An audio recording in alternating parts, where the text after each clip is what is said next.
Bismillahirrahmanirrahim. Assalamualaikum warahmatullahi wabarakatuh. Kita melanjutkan bahasan kita tentang As-Sirah Nabawiyah. Pada pertemuan yang lalu kita telah membahas tentang wafatnya Abu Talib, paman Nabi sallallahu alaihi wasallam yang sangat dicintai oleh Rasulullah sallallahu alaihi wasallam. Tentunya hal ini menjadikan Nabi sangat bersedih.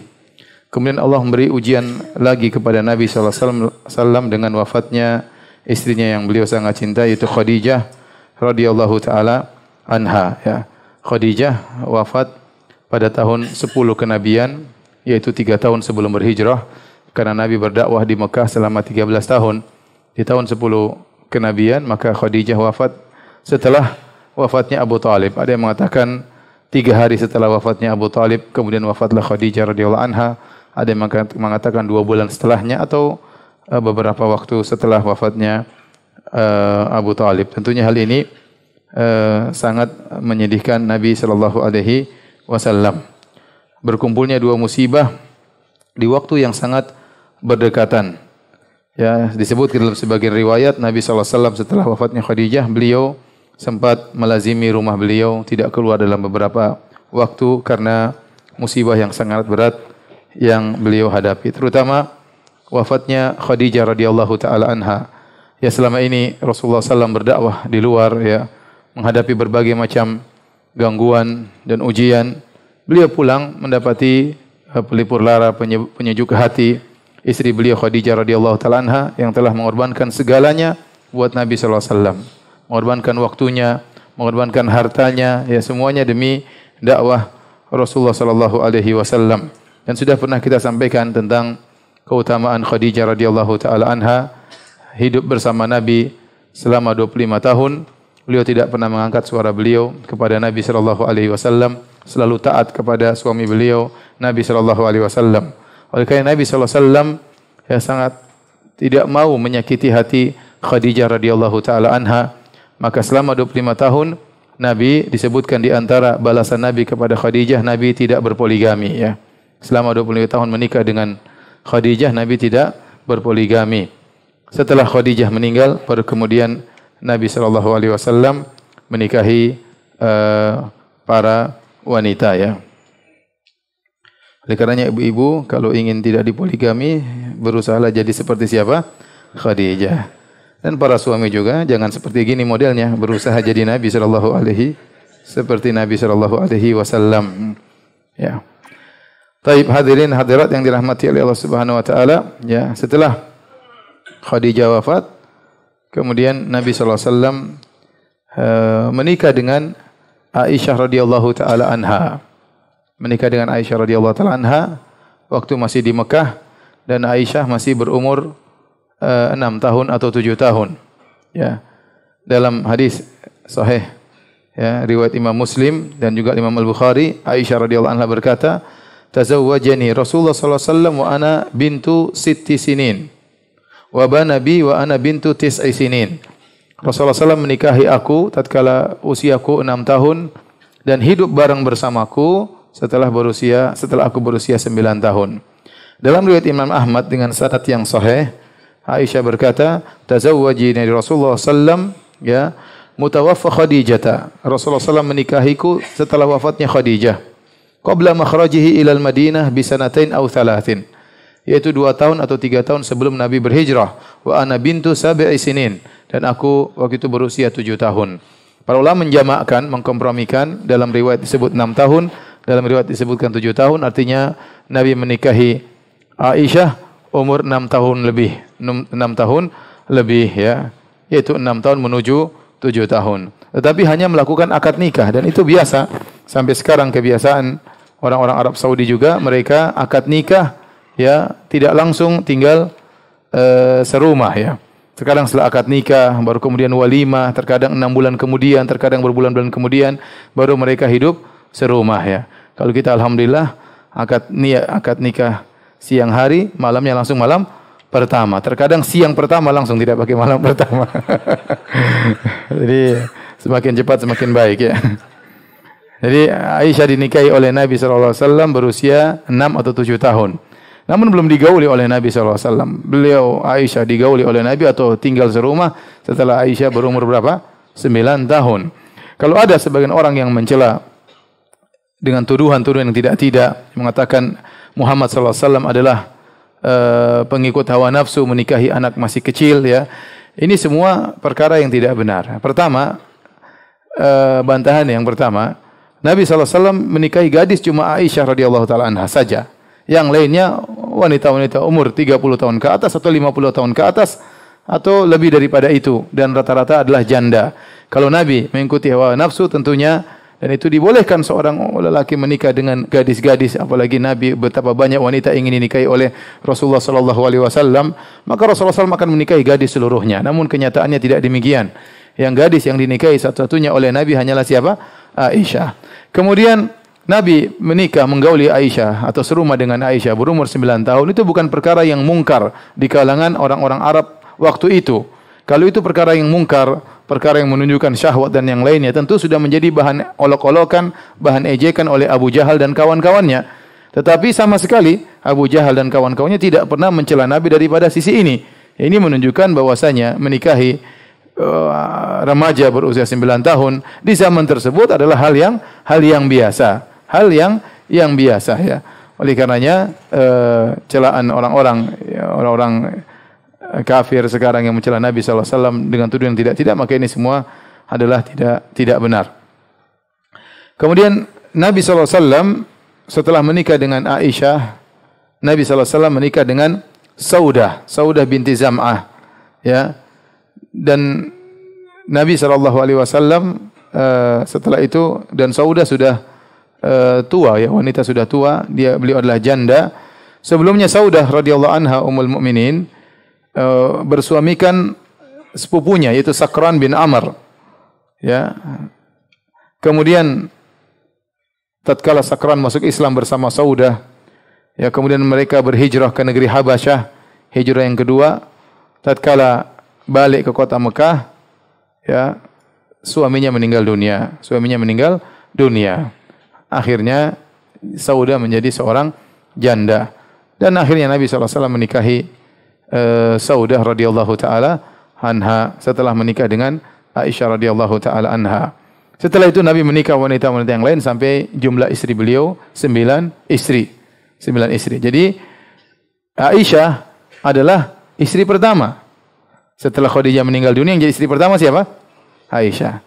Setelah itu Nabi menikah dengan 8 wanita setelah siapa? Aisyah. Tetapi yang paling dicintai oleh Nabi siapa? Aisyah, istri pertama, ya. Jadi tidak harus kalau seorang berpoligami kemudian nikah istri kedua, ketiga, akhirnya berarti istri pertama gagal atau istri pertama tidak dicintai lagi, ya. Dan tuduhan-tuduhan yang lainnya. Bisa jadi seorang laki mencintai istri pertama tapi dia menikah dengan wanita yang kedua, wanita yang ketiga dengan tujuan syar'i yang dia kehendaki.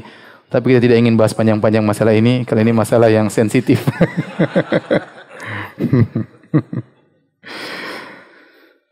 Kita skip aja, ya. Hadirin hadirat yang dirahmati oleh Allah Subhanahu wa taala. Setelah meninggalnya Abu Talib yang selama ini membela dakwah Nabi sallallahu alaihi wasallam meskipun dia kafir musyrik, ya, yang dia rela mati demi membela Muhammad sallallahu alaihi wasallam ponakannya, ya. Dia pasang badan untuk menghadapi orang-orang Quraisy yang begitu banyak. Dan orang-orang Quraisy waktu Abu Talib masih hidup, mereka tidak berani mengganggu Nabi sallallahu alaihi wasallam secara fisik. Ya, hanya tuduhan, ya, ocehan dan lain sebagainya. Tapi begitu Abu Talib meninggal dunia, maka mereka berani mengganggu Nabi sallallahu alaihi wasallam secara fisik. Oleh karenanya hadis-hadis yang bercerita Nabi diganggu oleh Abu Jahal, ya, kemudian ada yang meletakkan kotoran di pundak Nabi sallallahu alaihi wasallam, itu dibawakan oleh Ibnu Katsir. Seluruh kisah itu dibawakan kepada setelah wafatnya siapa? Abu Talib. Karena waktu Abu Talib masih hidup, mereka tidak bisa mengganggu secara fisik Nabi sallallahu alaihi wasallam. Karena gangguan kaum musyrikin semakin parah, ya. Akhirnya, ya, Nabi sallallahu alaihi wasallam, ya, berdakwah di tempat yang lain. Siapa tahu ada pertolongan itu di kota Taif, ya, di kota Taif. Demikian juga para sahabat. Bukan cuma Nabi mengalami gangguan, para sahabat juga mengalami gangguan yang berat. Semakin berat sejak wafatnya Abu Talib. Sehingga akhirnya sebagian mereka berusaha meninggalkan kota Mekah karena mereka sulit untuk beribadah. Di antaranya yang hendak berhijrah adalah Abu Bakar As-Siddiq radhiyallahu taala anhu, ya. Tatkala mereka mengalami intimidasi di kota Mekah, sulit bagi mereka untuk menampakkan Al-Qur'an, menampakkan Islam, beribadah. Akhirnya Abu Bakar As-Siddiq radhiyallahu anhu ingin berhijrah. Kisah ingin berhijrahnya Abu Bakar diriwayatkan oleh Imam Al-Bukhari dalam sahihnya. Saya bacakan kisahnya. Ana Aisyah radhiyallahu taala anha, dari Aisyah radhiyallahu anha, dia berkata, "Lam aqil abawayya ila wa huma yadinani dina." Ya, tidaklah aku bisa mengerti waktu kecil kecuali ayahku dan ibuku sudah beragama Islam. Walam yamurra alaina yaumun illa ya'tina fihi Rasulullah sallallahu alaihi wasallam tarafain nahar bukratan wa asyiyah. Tidaklah satu hari lewat pun kecuali Nabi pasti mampir ke rumahku. Entah pagi hari atau entah sore hari. Kata para ulama karena begitu cintanya Nabi kepada Abu Bakar, ya. Jadi Nabi setiap hari mampir ngobrol dengan siapa? Abu Bakar. Kalau enggak pagi hari, sore hari. Padahal Nabi SAW berkata, "Zur ghibban tasdad hubban." Nabi yang mengajarkan, kunjungilah, ziarahilah, ya, sesekali maka akan semakin tumbuh rasa cinta. Artinya tatkala kita bersahabat tidak mesti tiap hari kita ketemu, tidak harus tiap hari kita ketemu. Ya, karena kalau tiap hari kita ketemu akhirnya jadi hambar. Lagi pula pembahasan akhirnya ngalur ngidur ke sana ke sini, ya. Hari pertama ketemu ngobrol tentang dakwah. Hari kedua ngobrol tentang perkembangan dakwah. Hari ketiga ngobrol tentang kita-kita, ya. Hari keempat ngobrol tentang mereka-mereka. Hari kelima, hari keenam, hari ketujuh, hari kedelapan semuanya tentang poligami. Akhirnya pembahasan ngalor ngidur, tidak terarah, ngobrol ke sana, ngobrol ke sini, ya. Tapi kalau sesekali ketemu bisa fokus bicara tentang dakwah. Kecuali tiap hari ketemu karena ada urusan agama. Para ulama berdalil dengan kisah Nabi. Nabi yang mengatakan, "Zur ghibban tasdad hubban." Kunjungilah sesekali maka akan semakin tambah rasa cinta, kecuali ada keperluan agama seperti dilakukan oleh Nabi tiap hari mengunjungi Abu Bakar tiap hari, pagi atau sore hari. Kenapa? Karena ada urusan dakwah, sangat penting.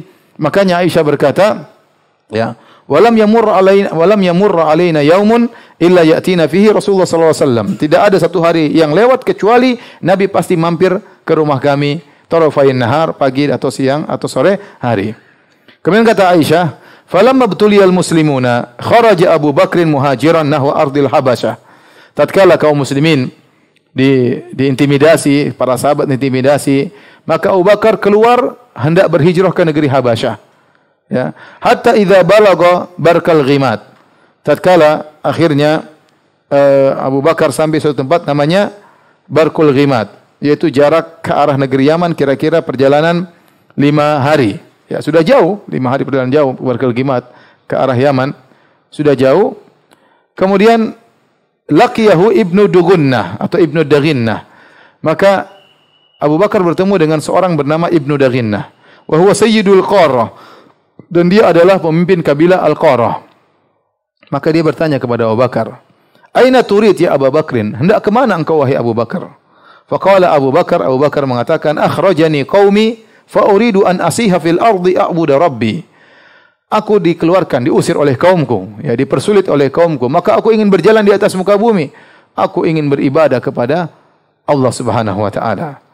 Ibnu Dugunnah, dan dia musyrik, dia berkata, "Fa inna mithlaka ya Abu Bakrin la yakhruj wa la yukhraj." Orang seperti engkau wahai Abu Bakar tidak boleh keluar dari negerinya dan tidak boleh diusir dari negerinya. Kenapa? Innaka taksibul ma'dum. Abu Bakar terkenal. Dia dikenal oleh banyak kabilah-kabilah. Kenapa? Dia pedagang kaya raya. Dia sering bersafar sana sini berdagang, dia bertemu dengan banyak orang, dikenal akhlak yang mulia, dia ahli nasab, sehingga kalau ngobrol enak sama siapapun, ya. Sehingga orang ini kenal siapa Abu Bakar, maka dia berkata, kepala kabilah Al-Qarah ini, "Mithluka la yakhruj wa la yukhraj." Orang seperti engkau wahai Abu Bakar tidak boleh keluar dari negerinya dan tidak boleh diusir dari negerinya. Innaka taksibul ma'dum, engkau selalu membantu orang yang tidak punya. Wa tasilur rahim, engkau selalu menyambung silaturahmi. Wa tahmilul kalla, engkau selalu memikul beban orang-orang miskin. Wa taqrid dhaif, engkau senantiasa menjamu tamu. Wa tu'inu ala nawaibil haq, dan engkau suka membantu orang yang terkena musibah. Ini sifat-sifat ini persis seperti yang dikatakan Khadijah kepada Nabi. Waktu Nabi ketakutan turun dari Gua Hira, Nabi mengatakan, ya, waqad khasyitu ala nafsi, saya khawatir suatu keburukan menimpaku. Khadijah berkata, tidak mungkin wahai suamiku. Engkau suka menyambung silaturahmi, membantu orang miskin, memikul beban orang susah. Engkau suka memuliakan tamu, menjamu tamu. Engkau suka membantu orang-orang terkena musibah. Persis sifat-sifatnya Abu Bakar radhiyallahu taala anhu. Oleh karenanya, benar perkataan Nabi SAW, al-arwahu junudun mujannadah. Fama ta'arafa minha talaf, wa ma tanakara minha ikhtalaf. Sungguhnya Allah ciptakan roh itu berkelompok-kelompok, meskipun dari tempat yang berbeda-beda. Tatkala saling mengenal, maka mereka akan klop. Kalau tidak cocok, mereka akan berpisah. Ya. Kalau ketemu, insya Allah, kata orang ada apa? Ada chemistry-nya kena ya. Ya bisa saja, tahu-tahu cocok, tahu-tahu mungkin belum kenal sebelumnya, tahu apa? Cocok ya. Yang baik ketemu dengan baik, dermawan ketemu dermawan, pelit sama pelit ya. Yang hobi ini suka hobi ini ya. Dan Nabi SAW karena orangnya sangat dermawan, klop dengan Abu Bakar radhiyallahu taala anhu. Orangnya sangat dermawan, bahkan menjadi sahabat dekatnya. Kemudian kata Ibnul Qarah, kata Ibnu Dugunnah, fa ana laka jar. Saya akan jadi penjaminmu, saya akan menjadi pelindungmu. Pulang ke Mekah, jangan pergi. Irji' wa'bud rabbaka bi baladik. Dia musyrik. Dia bilang, pulanglah engkau kota Mekah, sembah Tuhanmu di sana. Padahal dia apa? Musyrik. Faraja'a, maka Abu Bakar pun balik ke Mekah padahal sudah jalan 5 hari perjalanan. Wartahala ma'ahu Ibnu Dugunnah. Ibnu Dugunnah nemani Abu Bakar menuju kota Mekah. Fatafa Ibnu Dugunnah asyiyatan fi asyrafi Quraisy. Maka sore itu waktu sampai mereka di Mekah, Ibnu Dugunnah jalan ke sana sini, ketemu dengan kabilah-kabilah Quraisy. Kemudian dia berkata, faqala lahum, inna Abu Bakrin la yakhruju mithluhu wa la yukhraj. Orang seperti Abu Bakar tidak boleh keluar dari negerinya dan tidak boleh diusir dari negerinya. Atukhrijuna rajulan yaksibul ma'dum wa tasilur rahim wa yahmilul kala wa yakrid dhaif fa inna alana bil haqq. Apa kalian hendak mengusir seorang yang suka membantu orang miskin, suka menyambung silaturahmi, suka membantu orang tidak mampu, suka memuliakan tamu, suka menolong orang terkena musibah? Orang seperti ini ingin kalian usir wahai orang Quraisy? Falam tukadzib Quraisyun bijiwari Ibnu Dugunnah. Semua orang diam. Tidak ada yang bantah Ibnu Dugunnah. Dan mereka mengakui jaminan jiwarnya Ibnu Dugunnah. Ibnu Dugunnah, saya yang bertanggung jawab. Tidak ada yang boleh ngusir dia. Saya penjaminnya. Kata Ibnu Dugunnah. Subhanallah, meskipun dia musyrik, tapi hatinya masih tahu bahwa ini kebenaran. Orang sebenarnya tidak boleh diusir. Akhirnya orang-orang Quraisy berkata kepada Ibnu Dugunnah, orang-orang kafir, "Mur Abu Bakrin falya'bud rabbahu fi darihi." Wahai Ibnu Dugunnah, karena kau telah menjamin Abu Bakar, ya, maka perintahkan Abu Bakar agar dia sembah Tuhannya di rumahnya saja. Jangan kemana-mana sembah Allah ya. Di rumah saja, jangan keluar-keluar. Falyusalli fiha. Salat di rumah saja, jangan keluar. Wal yaqra ma syaa. Baca Quran terserah yang dia mau baca, tapi jangan baca di luar. Baca di mana? Di rumah. Kita terima ya. Wala yu'dzina bidzalik. Jangan ganggu kami dengan salatnya dan bacaannya. Kami terganggu dengan salatnya dan bacaannya. Wala yasta'lin bihi, dan jangan dia terang-terangan ya. Fa inna nakhsha an yaftina nisa'ana wa abna'ana. Kami khawatir salatnya, bacaan Qur'annya memfitnah istri-istri kami dan anak-anak kami. Nanti terpengaruh seperti dia. Tolong bilang dia kalau mau sholat di rumah saja. Baca Quran terserah, mau baca khatam terserah, tapi di mana? Di rumah, jangan keluar. Faqala dzalika Ibnu Dugunnah li Abi Bakar. Maka kata Ibnu Dugunnah, wahai Abu Bakar, mereka punya syarat. Kamu harus sholat di rumah saja, enggak boleh keluar-keluar. Kemudian falabitha Abu Bakar lidzalika ya'budu rabbahu fi darih. Akhirnya Abu Bakar nurut. Abu Bakar beberapa lama sholat di rumah saja, baca Quran di rumah saja. Wala yasta'inu bi salatihi wala yaqra fi ghairi darihi. Dia hanya salat di rumah, tidak terang-terangan berdakwah, dan beliau hanya baca Quran dalam rumahnya saja. Tsumma badali Abi Bakrin fabtana masjidan bi fina'i darihi.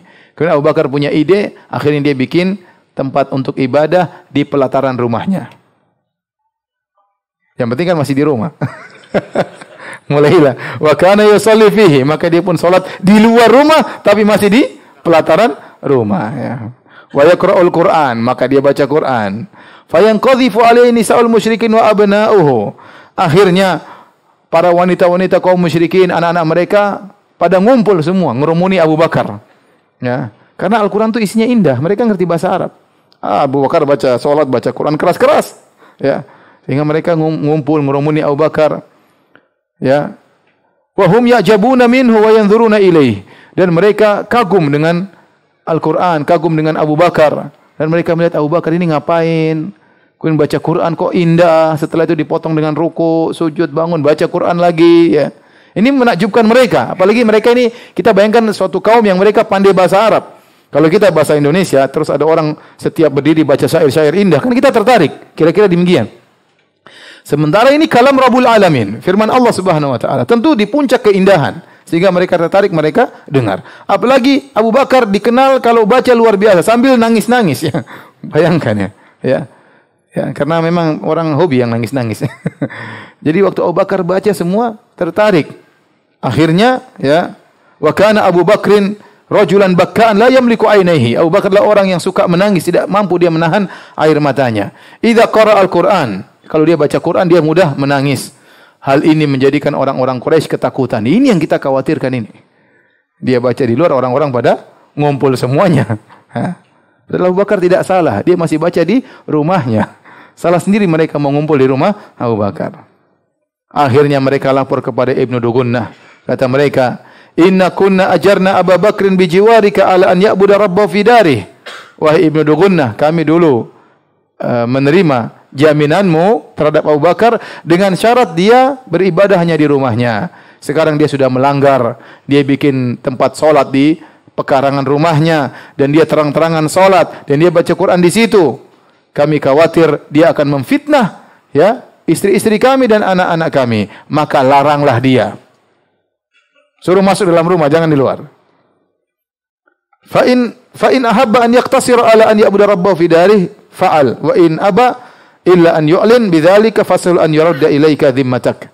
Kalau dia mau ibadah dalam rumahnya, maka silakan. Kalau dia tidak mau, maka minta kembali darinya jaminanmu. Akhirnya dia pun pergi ke Abu Bakar radhiyallahu anhu. Kemudian Abu Bakar mengatakan, saya tidak mau, ya, saya kembalikan jaminanmu wa ardhu bi jiwari rabbi, dan aku ridha dengan jaminan dari Allah Subhanahu wa taala, ya. Ini menunjukkan bagaimana setelah Abu Talib meninggal dunia, kondisi semakin parah. Sampai Abu Bakar yang mereka biasanya tidak mengganggu Abu Bakar karena dia saudagar kaya raya, mereka segan dengan Abu Bakar, akhirnya terganggu juga. Kenapa? Kondisi sudah sangat parah. Nabi SAW tatkala melihat kondisi yang berat, ya, pada tahun sekitar 10 kenabian, dakwah sudah sulit, semua usaha sudah dicoba, gagal sana sini, maka Nabi tidak putus asa, ya.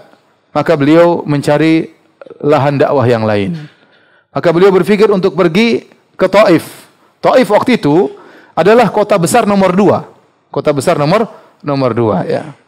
Ya, setelah kota Mekah. Mekah ibu kota di Jazirah Arab. Taif itu kota besar nomor 2, dan di sana ada suku yang lain, yaitu dari kabilah Thaqif, ya. Bukan Quraisy, tapi dari Thaqif yang Nabi berharap mereka mau menerima Islam. Karena di Mekah sudah tertolak, maka Nabi sallallahu alaihi wasallam pun pergi menuju ke kota yang lain, yaitu di kota Taif. Apalagi Nabi dahulu pernah tinggal di sana semasa kecil, ada orang-orang yang dia kenal, ya. Maka Nabi sengaja pergi ke sana dan dia ditemani oleh budaknya Zaid bin Harithah radhiyallahu taala anhu, atau anak angkat beliau radhiyallahu taala anhu. Siapa tahu mereka menerima dakwah Nabi sallallahu alaihi wasallam. Yang disebutkan Nabi sallallahu alaihi wasallam tidak naik kendaraan. Nabi keluar diam-diam. Karena kalau Nabi keluar diketahui oleh orang-orang Quraisy akan jadi bahan ejekan. Lihat Muhammad sudah gagal di Mekah, dia pergi ke tempat lain, akan jadi bahan ejekan. Maka Nabi SAW keluar diam-diam bersama Zaid bin Harithah menuju ke kota Taif dengan perjalanan kira-kira 80 km. Ya. Pergi dan pulang jalan kaki. Tatkala Nabi SAW sampai di Taif, ya, Nabi berusaha bertemu dengan pembesar-pembesar kota Taif. Dan penguasa kota Taif tatkala itu ada 3 orang bersaudara. Mereka adalah Abdun Yalail bin Amr bin Umair, wa Mas'ud bin Amr bin Umair wa Habib bin Amr bin Umair, yaitu Abdun Yalail, Mas'ud dan Habib. Ini 3 orang pembesar kota Taif tatkala itu. Ya. Maka Nabi SAW pun bertemu dengan mereka dengan harapan kalau pembesar-pembesar ini masuk Islam, anak buahnya sangat mudah untuk masuk Islam. Itu strategi dakwah Nabi SAW, mendekati pembesar-pembesar, karena secara logika kalau pembesar-pembesar ini masuk Islam, anak buahnya akan ikut. Maka mulailah Nabi SAW mendakwahi mereka, duduk bersama Nabi SAW, Nabi sampaikan Islam kepada mereka. Apa yang terjadi di luar dugaan Nabi SAW, maka mereka menjawab dengan kata-kata yang sangat kasar. Berkata salah seorang dari 3 orang tersebut, huwa yamrutu thiyabal ka'bati in kana Allah arsalak. Dia berkata, saya akan merobek-robek, melepas kiswah Ka'bah kalau Allah utus kamu, ya. Kalau memang kau nabi, saya akan robek-robek kiswah Ka'bah. Dan ini benar-benar penghinaan. Yang satu berkata, ama wajadallah ahadan yursiluhu ghairak. Apakah Allah tidak temukan orang lain yang jadi nabi? Kok kamu yang jadi nabi? Ya. Apa enggak ada orang lain sudah habis kok kamu jadi nabi? Ini juga penghinaan yang luar biasa. Yang satu lagi berkata yang ketiga, wallahi la ukallimuka abada. Demi Allah aku tidak akan ngomong sama kamu selamanya. La in kunta rasulan min Allah kama taqul la anta a'zamu khataran min an arudda alaikal kalam. Kalau ternyata benar kau seorang rasul, utusan Allah, maka aku bahaya kalau membantah perkataanmu. Wa la in kunta takdzib ala Allah yanbaghi li an alla ukallimak. Kalau ternyata engkau pendusta, maka aku tidak perlu ngomong sama kamu. Akhirnya waktu Nabi tahu mereka menolak dakwah Nabi, maka Nabi pesan kepada mereka, kata Nabi SAW, in fa'altum ma fa'altum, kalau inilah sikap kalian terhadap dakwahku, faktumu anni, maka tolong sembunyikan tentang kejadian ini. Jangan sampai berkoar-koar, akhirnya sampai kepada orang-orang Quraisy. Akhirnya mereka akan mencela Nabi, menghina Nabi. Kata Nabi, faktumu anni, tolong sembunyikan perkara ini. Ya. Akhirnya Nabi SAW pun, karena tidak diterima di kota Taif, Nabi pun balik pulang menuju kota Mekah. Berjalan kaki bersama Zaid bin Harithah. Ya. Dan mereka kasar kepada Nabi. Kata mereka kepada Nabi, ukhruj min baladina. Keluarlah engkau dari negeri kami. Nabi diusir oleh penduduk kota Taif. Akhirnya mereka ya memprovokasi anak-anak muda, anak kecil, orang-orang gila. Waktu Nabi keluar disambut oleh orang-orang gila, orang bodoh, anak kecil. Mereka menghina-hina Nabi SAW. Mereka teriak-teriak. Kumpulah dan mereka melempari Nabi SAW. Waktu Nabi berjalan sama Zaid bin Harithah, ada 2 saf yang menyambut Nabi dengan membawa kerikil-kerikil siap melempar Nabi SAW. Maka mereka pun melempar kaki Nabi SAW sehingga kaki Nabi berdarah. Tatkala itu keluar dari kota Taif dengan berlumuran darah. Zaid bin Harithah radhiyallahu anhu berusaha menangkis lemparan-lemparan tersebut, namun dia tidak berdaya sampai kepalanya pun ikut berdarah. Dan ini penghinaan yang luar biasa ya. Anak-anak kecil, orang-orang bodoh menghina Nabi SAW sambil dilempar dengan batu atau kerikil. Namun ini semua tidak menghalangi semangat Nabi SAW. Ya. Akhirnya Nabi SAW berjalan sedih ya. Rasulullah SAW bersedih. Kemudian Rasulullah SAW tatkala beliau tiba suatu tempat ya. Kemudian beliau pun ya berdoa kepada Allah Subhanahu wa taala dengan doa yang masyhur ya. Apa kata Nabi sallallahu alaihi wasallam dalam doanya tatkala habis diusir oleh penduduk kota Taif, kata beliau, Allahumma ilaika ashku dha'fa quwwati. Ya Allah, kepada Engkaulah aku keluhkan tentang lemahnya kekuatanku. Wa qillata hilati. Aku keluhkan kepada Engkau tentang sedikitnya kemampuanku. Wa hawani 'alan nas. Dan aku keluhkan kepada Engkau tentang hinanya, rendahnya diriku di hadapan manusia. Ya Arhamar Rahimin, wahai Zat yang Maha Pengasih lagi Maha Penyayang. Anta Rabbul Mustad'afin, Engkau adalah Rabbnya orang-orang yang lemah. Wa anta Rabbi, dan Engkau adalah Rabbku. Ila man takiluni, kepada siapa Engkau serahkan diriku ya Allah? Ila ba'idin yatajahhamuni, apa Kau serahkan diriku kepada orang yang jauh, yang bersikap kasar kepadaku? Am ila aduin malaktahu amri, atau Kau serahkan diriku kepada musuh yang menguasai urusanku? Illam yakun bika alayya ghadabun fala ubali. Tetapi Allah, kalau seandainya Engkau tidak murka kepadaku, maka aku tidak peduli dengan yang lainnya. Yang penting Kau tidak murka kepadaku. Walakinna afiyataka hiya awsa'uli. Namun aku berharap ya, keselamatan darimu. A'udzu binuri wajhikal ladzi asyraqat lahu dzulumat. Aku berlindung kepada engkau dengan cahaya wajahmu yang menjadikan kegelapan bersinar. Wa salaha alai amrud dunya wal akhirah. Dan dengan cahayamu maka baiklah urusan dunia dan akhirat. Min antun zilabi ghadabak. Aku berlindung jangan sampai kau turunkan murkamu kepadaku. Au yahilla alayya sakhatuk. Atau kau turunkan kemarahanmu kepadaku. Lakal utbah hatta tarda wala haula wala quwata illa billah. Ya, semua aku serahkan kepadamu sampai engkau ridha dan tidak ada daya dan upaya kecuali darimu. Inilah doa yang diucapkan Nabi tatkala Nabi sallallahu alaihi wasallam diusir oleh penduduk kota Taif. Kemudian Nabi sallallahu alaihi wasallam sampai di kota Mekah dalam kondisi sangat sedih. Ya. Dan ini puncak kesedihan Nabi sallallahu alaihi wasallam ya. Bagaimana? Jadi maksud saya puncak kesedihan bertumbuk-tumbuk. Pamannya Abu Thalib meninggal dunia. Disusul dengan siapa? Khadijah. Kemudian dimusuhi oleh kaumnya semakin parah. Kemudian pergi berjalan kaki menuju Taif 80 kilo. Sampai sana bukannya dihormati, dihina. Pulang dilemparin batu sampai berdarah. Ya. Dan ini puncak kesedihan Nabi sallallahu alaihi wasallam. Di kemudian hari Aisyah pernah bertanya kepada Nabi sallallahu alaihi wasallam, hal ata alayka yaumun kana ashadda min yaumi Uhud ya Rasulullah, pernahkah ada peristiwa yang menimpamu yang lebih berat daripada peristiwa perang Uhud? Peristiwa perang Uhud berat bagi Nabi sallallahu alaihi wasallam. Ya, beliau terluka, gigi beliau patah, sahabat-sahabat beliau meninggal dunia, Hamzah paman beliau meninggal dunia. Ini kondisi sangat berat sampai Nabi terluka fisik ya. Ya, apakah ada yang lebih berat daripada hari peristiwa perang Uhud? Kata Nabi, ada. Laqad laqitu min qaumiki ma laqitu wa kana ashadda ma laqitu minhum yaumal aqabah id aradtu nafsi ala ibni abdin yalail bin abdi kilal falam yujibni illa ma aradtu. Ada yang lebih berat daripada itu semua, yaitu gangguan dari kaummu wahai Aisyah.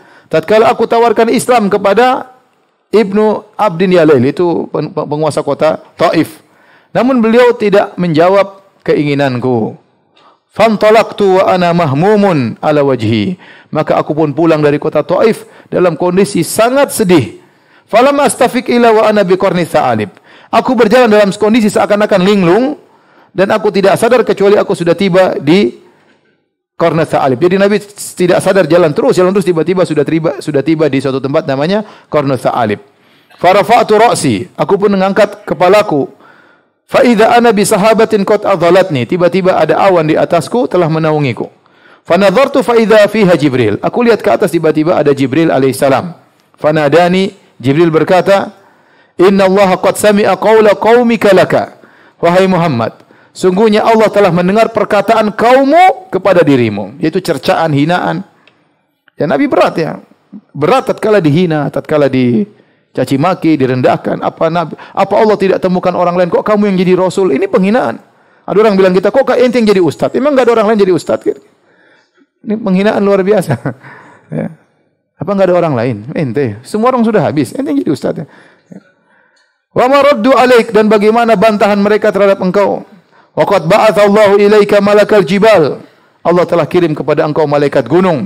Lita'murahu bima syi'ta fihim. Ya, agar kau perintahkan apa yang kau kehendaki kepada mereka. Perintahkan malaikat gunung untuk ngabisi orang Quraisy, orang Taif, terserah engkau wahai Rasulullah. Fanadani malakul jibal, fasallama alaihi. Tiba-tiba malaikat gunung memanggilku dan mengucapkan salam. Assalamualaikum ya Rasulullah.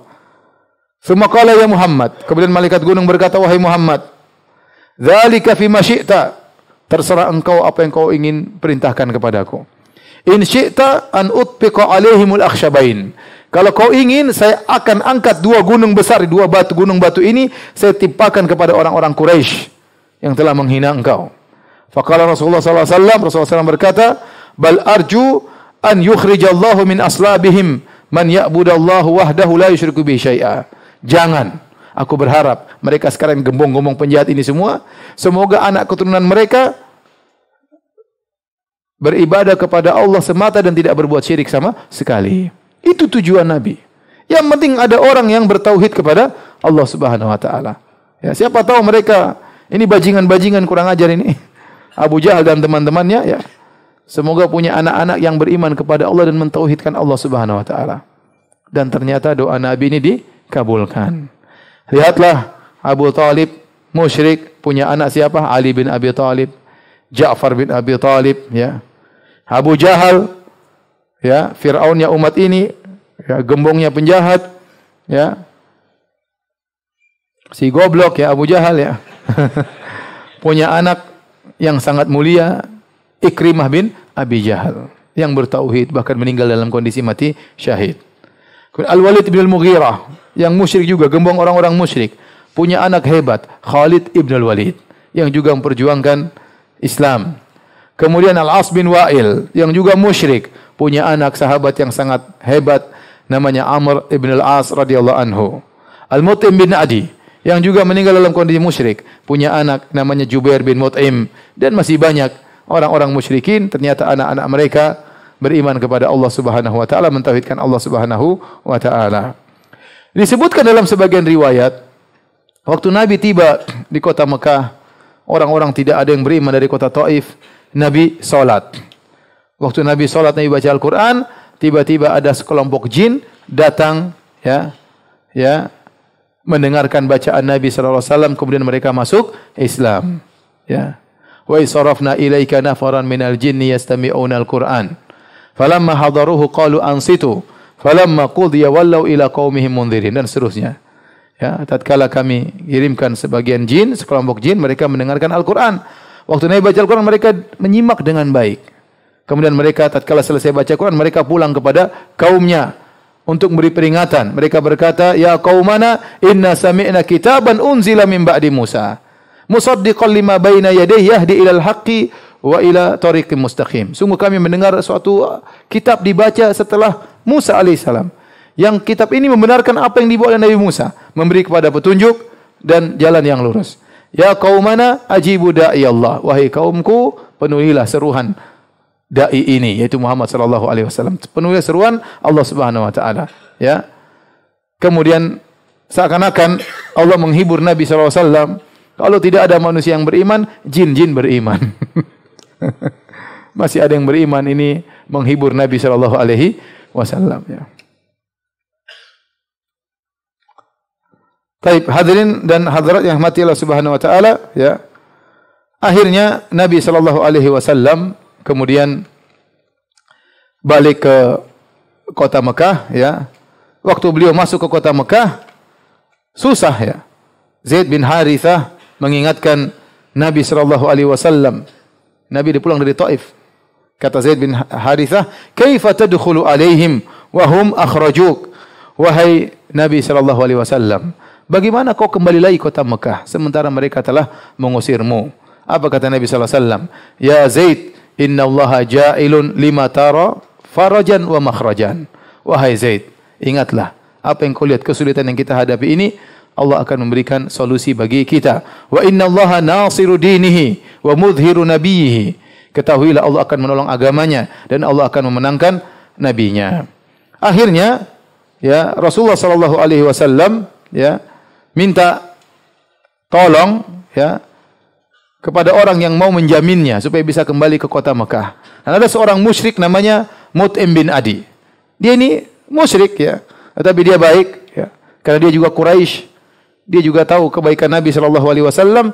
Akhirnya dia yang menjadi penjamin Nabi sallallahu alaihi wasallam, sehingga akhirnya Nabi bisa masuk kembali ke kota Mekah dengan jaminan dari Mut'im bin Adi, ya. Mut'im bin Adi meninggal dalam kondisi musyrik, ya. Dan Nabi tidak lupa dengan kebaikan Al-Mut'im bin Adi ini. Tatkala di kemudian hari terjadi perang Badar, ya. Kemudian Nabi menawan orang-orang musyrikin, orang-orang Quraisy ditawan oleh Nabi sallallahu alaihi wasallam. Kemudian waktu ditawan, Nabi membuka tebusan. Barang siapa dari orang Quraisy yang ingin menebus tawanan mereka, silakan, tapi bayar. Ada yang bayar dengan sekian gram emas, sekian kilogram emas, supaya bisa dikembalikan ke kota Mekah. Tapi Nabi SAW berkata, "Lau kana al-Mut'im bin Adi hayyan, thumma kallamani fi haula'in natana la taraktuhum lahu." Kata Nabi, seandainya Al-Mut'im bin Adi, yaitu yang pernah menolong saya waktu saya pulang dari Taif, Seandainya dia masih hidup dan dia musyrik tapi dia masih hidup, kemudian dia bilang, "Saya Muhammad bebaskan tawanan-tawanan itu, aku akan bebaskan mereka semuanya." Dan Nabi ingat jasa baiknya. Jadi Nabi tidak lupa, meskipun orang musyrik kalau baik, Nabi tidak lupa dengan jasa kebaikan seseorang. Meskipun orang tersebut musyrik. Ini menunjukkan bagaimana akhlaknya Nabi sallallahu alaihi wasallam, ya. Setelah kondisi semakin berat, ya, kemudian Allah Subhanahu wa taala menghibur Nabi sallallahu alaihi wasallam dengan suatu peristiwa yang sangat mulia. Peristiwa tersebut namanya peristiwa Al-Isra wal Mi'raj. Itu terjadi di puncak-puncak kesedihan Nabi sallallahu alaihi wasallam, ya.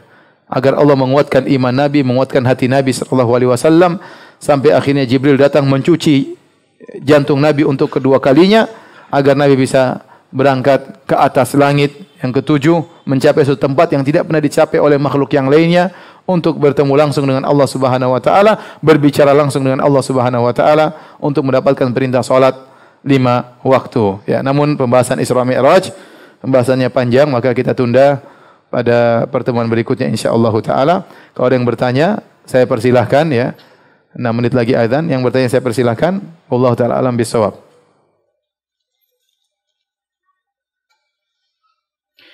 Bagaimana cara melatih jiwa ini agar selalu merasa dalam pengawasan Allah? Ya akhi, Allah berfirman dalam surat Ar-Ra'd, kata Allah Subhanahu wa taala, "Afaman huwa qa'imun ala kulli nafsin bima kasabat." Ya. Apakah Allah Subhanahu wa taala yang mengurusi setiap jiwa? Jadi Allah Subhanahu wa taala ngurusi kita ini secara detail. Kita berbicara tentang suatu perusahaan, ya, perusahaan ada bos. Bos nggak mungkin ngurusi semua anak buahnya. Dia pasti ngurusi manajer dan staff-staff. Nanti staff-staff baru ngurusi yang di bawahnya lagi. Di bawahnya ngurusi yang di bawahnya lagi. Dia tidak punya kemampuan untuk ngurusi seluruh anak buahnya. Apalagi anak buahnya, pegawainya misalnya 1000 orang. Siapa yang mampu ngurusi semuanya? Tetapi Allah Subhanahu wa taala, ya, kalau ngurusi kita semua, kita diurusi per detail satu persatu. Setiap bisikan hati kita, setiap gerak-gerik kita, Allah tahu. Bima kasabat. Setiap yang dikerjakan oleh setiap jiwa, Allah Maha tahu. Ya, oleh karenanya ada kisah tentang seorang yang dia masuk Islam gara-gara awalnya dia dokter, tidak mungkin antum sudah dengar ceritanya. Dia dokter, dia tidak beriman kepada Allah Subhanahu wa taala. Kemudian dia anak pertamanya sehat, anak keduanya sakit. Dan anak keduanya diperkirakan akan meninggal dunia. Sehingga akhirnya teman-teman dokternya ingin melaksanakan operasi terhadap anaknya tersebut. Namun dia tidak boleh ikut karena khawatir terjadi apa yang terjadi, namanya ayah tidak tega melihat anaknya. Akhirnya akan menangani operasi adalah teman-temannya. Dia tidak percaya kepada Tuhan. Maka kemudian dia waktu itu berdoa, "Ya Tuhan, kalau Kau ada, selamatkan anakku. Dan kalau Kau ada, tunjukkan kepadaku agama yang benar." Ternyata setelah 15 menit anaknya sembuh. Dokter-dokter semua kumpul, heran penyakitnya hilang tiba-tiba. Kemudian dia pun setelah itu mencari agama, dari agama yang satu, agama yang kedua, agama yang ketiga, yang empat, sampai terakhir baru dia ketemu Islam. Islam terakhir dia temukan, akhirnya dia masuk Islam. Maksud saya, siapa yang mendengar ucapan dia waktu itu? Berarti Allah ngurus kita tuh per detail satu persatu, ya akhi. Allah tidak menilai kita dengan global. Kalau kita mungkin bos, kita nilai anak kita, anak buah kita, pegawai kita secara global. Kalau Allah satu persatu ngurusin kita, ya. Oleh karenanya, ya, betapa banyak peristiwa terjadi bukan kebetulan, tapi memang sudah diatur oleh Allah Subhanahu wa taala. Sudah diatur oleh Allah Subhanahu wa taala. Allah mengetahui isi hati seseorang, ya. Saya contohkan, ini banyak, tapi salah satu contoh yang baru-baru saya alami, bukan saya tapi kawan saya. Jadi kawan saya ini dia ingin sholat malam. Dan dia butuh Al-Qur'an yang besar karena dia tidak punya hafalannya. Dia ingin buka Al-Qur'an baru dia baca. Dia pesan sama saya, "Ustaz, punya Quran besar enggak?" "Ya, saya Ustaz, ya, saya ingin latihan sholat malam." Saya bilang, "Kayaknya saya punya." Karena saya punya di rumah. Saya cari, saya enggak dapat. Saya bilang, "Aduh, enggak ada." Akhirnya saya umrah ke Madinah, dan di Madinah tempat percetakan Quran. Dan dia lupa pesan saya untuk carikan Quran di Madinah. Kemudian saya juga lupa.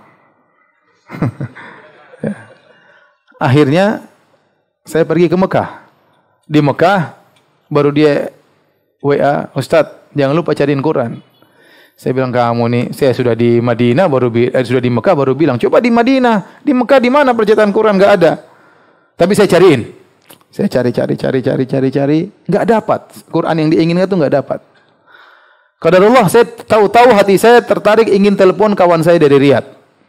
Iseng-iseng aja. Saya telepon, fulan gimana kabar antum? Ya, baik-baik ya. Saya lagi di Madinah ini, lagi di Mekah, umrah. Oh gitu ya. Waduh, saya jauh sekali. Saya di Riyadh, habis Riyadh masih lagi jauh lagi. Ya. Masih di Riyadh, masih daerah lagi, masih jauh lagi. Oh ya, enggak apa-apa, besok saya sudah pulang, saya bilang. Lusa saya pulang. Sudah, saya matikan HP. Besoknya tahu-tahu dia WA saya, Firanda, saya lagi berjalan menuju Mekah mau umrah. Teman Arab tadi. Oh ya, saya tunggu. Nanti kita saya habis umrah, saya bilang, kamu habis umrah, saya tidur cepat. Kamu habis umrah, jam berapa saja telepon. Saya akan bangun. Karena HP saya biarkan nyala ya.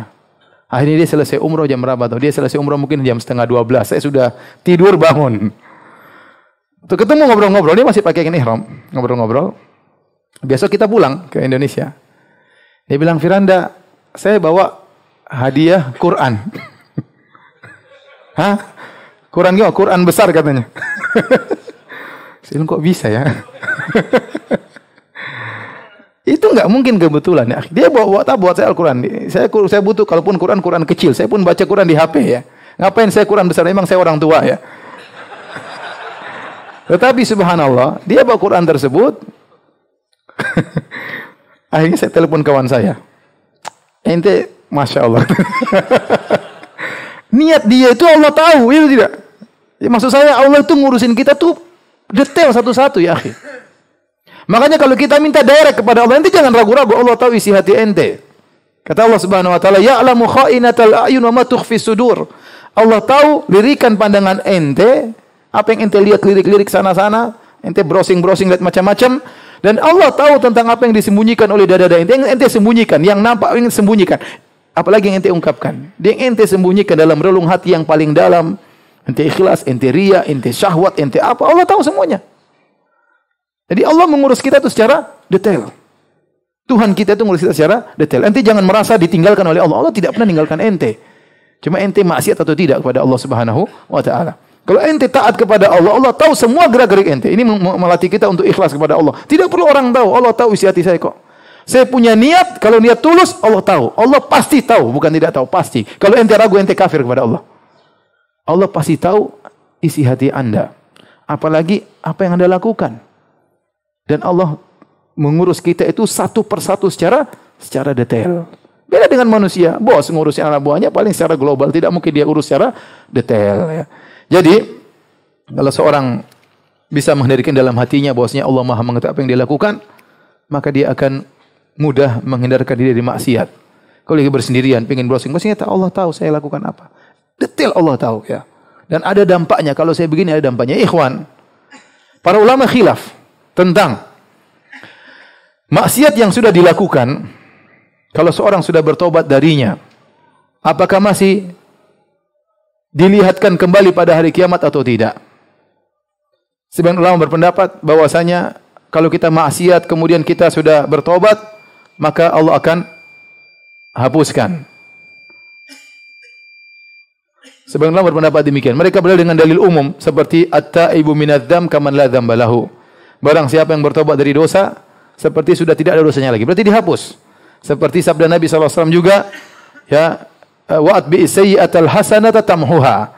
Kerjakanlah kebaikan setelah keburukan, niscaya akan menghapuskan keburukan tersebut. Maka sebenarnya ulama berdalil dengan dalil umum seperti ini, bahwasanya semua yang dosa yang kita lakukan kalau kita sudah bertobat akan dihapus dari catatan amal. Pendapat kedua, dan ini pendapat banyak ulama, bahwasanya yang dihapuskan dosanya, dampaknya, tetapi catatannya tidak terhapuskan. Ini masalah khilaf. Ini pendapat banyak ulama, di antaranya kalau tidak salah Fudail bin Iyad berkata, ya sawatah wa in afaut. Dia berkata, ya sungguh memalukan, ya Allah, memalukan diriku atas dosa-dosa yang aku lakukan meskipun kau sudah maafkan dosa-dosaku. Ya, kalau kita sudah pernah lihat hal yang haram, tatkala kita bersendirian, meskipun kita sudah menangis minta ampun, suatu saat kita akan dinampakkan lagi, kamu pernah lihat begini. Itu sudah cukup memalukan kita. Sudah cukup membuat kita menghindar dari perbuatan seperti ini karena kita akan diungkapkan lagi oleh Allah Subhanahu wa taala pada hari kiamat. Hadirkan bahwasanya Allah tahu apa yang kita lakukan secara detail dan setiap maksiat pasti ada dampaknya. Baik, azan dulu, baru kita lanjutkan tanya jawab.